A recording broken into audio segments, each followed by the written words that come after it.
I got to try the Nintendo Switch 2 early, and I'm going to tell you all about it, including its accessibility. This is not it. This is my OLED, but, you know, I just wanted to have something in comparison. I'm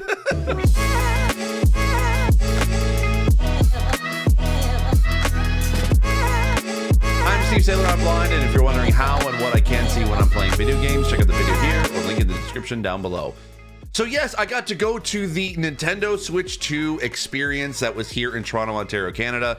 Thank you to Nintendo Canada for inviting me out to be able to check it out early. I got to see and play the Switch 2, kind of know how it feels and what it plays like.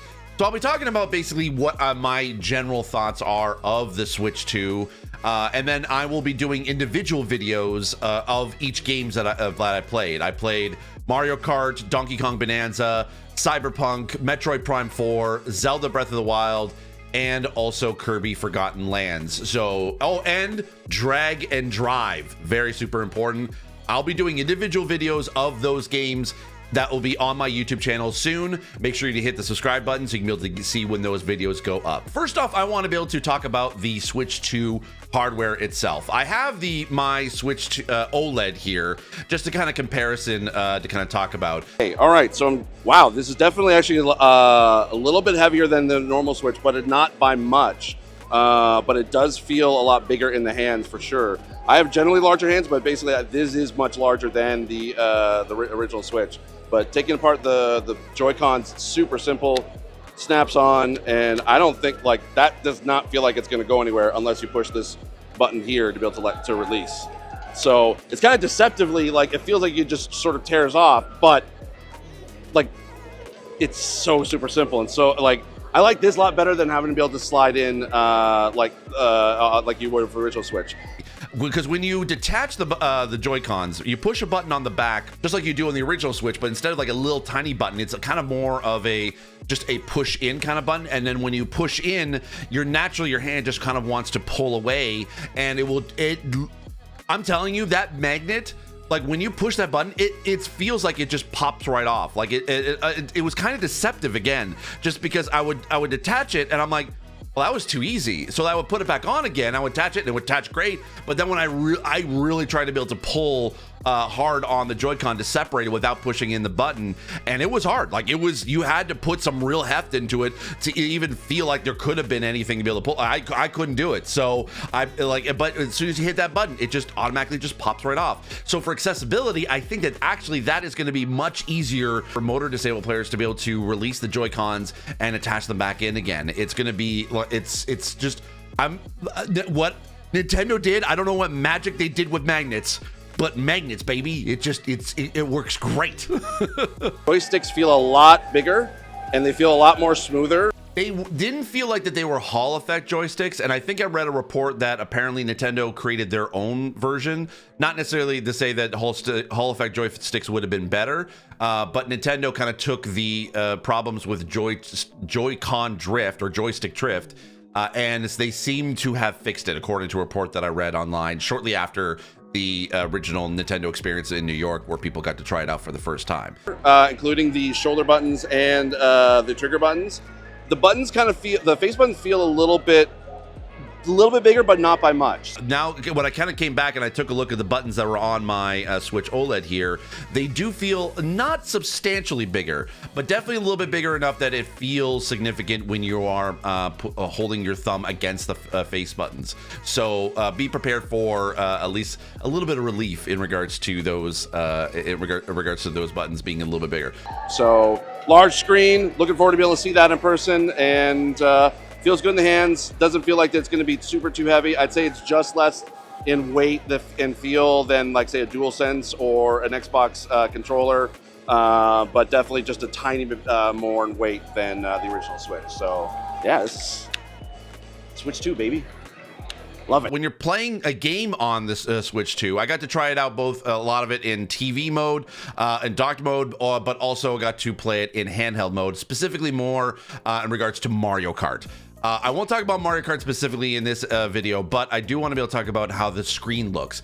To me, it feels like the screen was a little bit darker than, say, the OLED on my OLED Switch, but that doesn't necessarily mean that the screen is bad. I don't know whether the screen was at 100% brightness.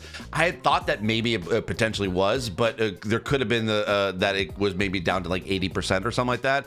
But I did notice there was like a little bit of a dimming to how I normally like to play, and that's been on my OLED Switch for about a couple of years now since I got it. So that, but I will say the screen does look amazing. It has crisp colors, like crisp blacks.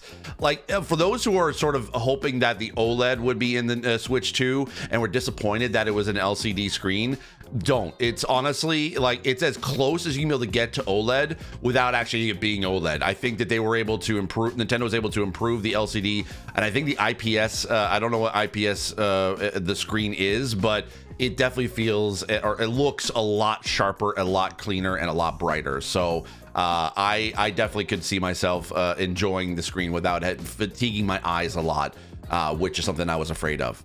When it comes to different modes that you can play with a Nintendo Switch, whether that is with basically in handheld mode versus on the kind of a little the Joy-Con attachment that will come with the console, versus the Pro Controller, and then also in mouse mode, I do have some thoughts on all of them. I will say playing in handheld mode feels very much like the Switch. It feels just like it was when we first kind of picked up the Switch for the first time. It's just a little bit bigger, a little bit more roomier, and it's even though it's a little bit heavier, it kind of feels like substantial within your hands. That it doesn't feel like a toy, and that's awesome. And I think that even with a little added weight, I don't feel like that's going to affect a lot of folks with accessibility concerns if you're worried about the weight being a little bit being an issue. When it comes to basically the Joy-Cons in a sort of docked handheld controller type thing that would normally comes with the Switch and will be coming with the Switch 2, it actually does feel like the Joy-Con grip attachment basically kind of makes it feel a little bit wider than the original Switch grip. So I think that probably is more due to the Joy-Cons actually being wider than the original Switch. So I think that helps out a lot in being able to play. So I think that because it spreads out your hand a little bit more, hands a little bit more, and it does feel a little bit more comfortable than the original Switch grip. When it comes to the Pro Controller actually was great. I enjoyed playing it. If you use a Pro Controller from on the Switch, then you know how it feels. It kind of is very much the same thing. The only difference is that I noticed was they have back pedals on the back of the controller. I didn't get a video of what it looks like, but it actually feels a little bit more like it kind of feels part of the controller. It doesn't feel like it's an additional a button on top of the controller. It feels concave with the controller itself. So when you're naturally resting your fingers on the grip for the controller, it does feel natural to be able to kind of like move your finger a little bit and be able to click onto the back pedals. I wasn't able to remap any of the controls to it to be able to see how it feels because none of the demos utilize those buttons. But that is one thing I want to be able to check out. Hopefully, if I get my hands on a Switch 2 for review. Now, when it comes to mouse mode of the Switch 2, I had good times and awkward times with it. I won't talk about the individual games I played, but the two games I played in mouse mode was Dragon Drive and Metroid Prime 4. I will say that mouse mode for Metroid Prime 4 actually feels pretty good. The aiming and the mouse sensitivity was great. They did sort of up the sensitivity of the mouse in Metroid Prime 4 in the settings, but I wasn't able to go in and manually adjust it myself. I wasn't actually able to go check out any of the settings in a lot of the games, pretty much in the entire all the demos I played. But they did say that you are able to adjust the sensitivity of the mouse in the settings when you get access to the full game. But being able to use your right hand as sort of the mouse and then it's kind of like just holding the other Joy-Con in your other hand, it does feel a bit awkward at first. But once you kind of get the hang of it, it actually does feel very natural just to kind of like sit there with your hand out like this and kind of using the left thumbstick to move and then just kind of like resting your hand on the desktop and being able to move. I didn't test it out on my pants or on my thigh to see how well the Joy-Cons mouse mode feels in that situation, but I have seen others being able to do it, and it seems to work relatively okay. I think if you were able to up the sensitivity of that mouse, it would definitely feel a little bit better, because then you don't have to be able to move the mouse as much as you were when you're using the on tabletop mode. But when it comes to something like, say, drag and drive, when you're having to be able to drag the controllers on your desk, I don't feel like that on your legs is going to be a very comfortable way to be able to play, because there was a lot of grip that had to happen in order to be able to move your character forward and backward and kind of turn as you go.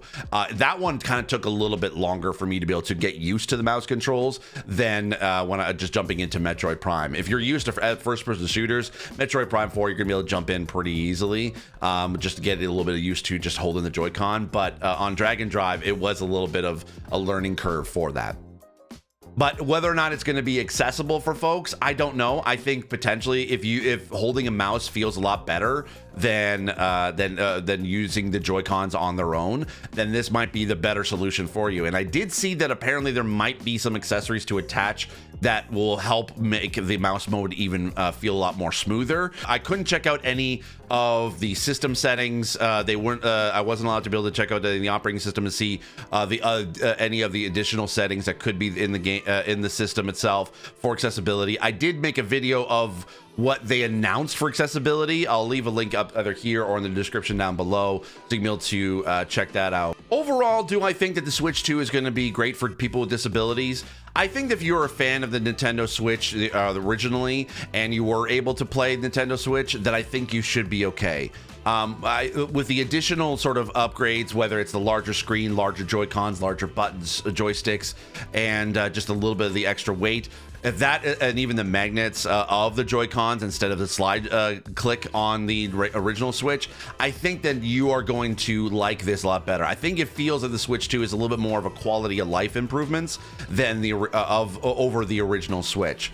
If something like, say, the additional weight or the mouse mode or the larger size might be an issue, then I think that could probably be the main blockers for this.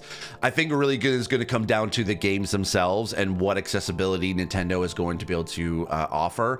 I will have my thoughts on the accessibility of the games that I did play in those individual videos. So if you want to be able to check that out, make sure to be able to subscribe, and you'll be able to, I'll have a bunch of videos coming out next week of those games. Overall, I like the Switch 2. I'm looking forward to get one. Hopefully I can get one. Pre-ordered. It'd be great. Yeah, it'd be awesome. I tried to pre-order. Couldn't work. Anyway, that is going to be it for me. If you have any additional questions for the Switch 2 that I didn't answer in this video, please leave a comment down below and I'll try to answer as best as possible. Thanks so much for watching. I'll see you in the next video. And as always, I remain obediently yours. Bye-bye.